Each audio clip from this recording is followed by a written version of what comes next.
ஒரு ஃபேக் ஐடியில கூட இருந்துக்கலாம், தப்பு இல்லை. அப்ப ஃபேக் ஐடியில இருக்கீங்கன்னு அர்த்தம். இருக்கு. Fake அப்படியா? ID, fake ID.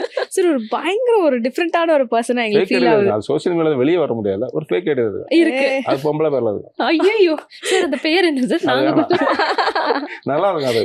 நல்லா இருக்குமா? ஆமா, பொம்பளை பேர்ல வச்சானா அவ்வளவு இது. ஓ, நிறைய Like எல்லாம் comments வரும்னு நான் சொல்லு. ஒண்ணுமே பார்க்க மாட்டேன், நான் ஒண்ணும் போட மாட்டேன். சும்மா ஒரு ஃப்ரெண்டை மட்டும் ஆட் பண்ணிட்டு நான் எதுக்குள்ளேயும் லைக்கும் போட மாட்டேன், ஒண்ணும் போட மாட்டேன். அது நம்ம ஏதாவது போட்டா தானே வம்பு. சார் உங்களுக்கு ரெக்வெஸ்ட் அப்ப நிறைய பசங்களா வந்திருப்பாங்களே. இல்ல, ஏதோ ஒரு நடிகை போட்டோ தான் வச்சிருக்கேன். ஓகே. தெரியும், இது அது ஃபேக்குன்னு அவங்களே தெரியும், தெரிஞ்சிருமா? தெரிஞ்சிருக்கும். என்ன ஒண்ணுமே இல்ல லைக். சார் ஒரு மாதிரி புதுசா டிஃப்ரெண்டான வச்சா. ஒரு பர்சனாலிட்டியா இருக்கீங்களே சார். ஒரு பயங்கர ஒரு பிலாசபிக்கல் சைடும் இருக்கு உங்க சைடு, இந்த மாதிரி ஒரு ஃபன்னி சைடும் இருக்கு. உங்ககிட்ட இருந்து நாங்க ஃபியூச்சர்ல வந்து ஒரு மாதிரி டிஃப்ரெண்ட் ஜானர்ஸ்ல ஒரு லவ் படம் அந்த மாதிரிலாம் எக்ஸ்பெக்ட் பண்ணலாமா சார்? டிஃப்ரெண்ட் சேனல்ல படம் பண்றதுதான் விருப்பம். அது எழுதியிருக்கேன், பார்ப்போம் எப்படி ஏன் சார் நடக்கும். லவ் படம் எடுத்தீங்கன்னா கூட ரொம்ப பிலாசபிக்கலா இருக்கும் போலயே.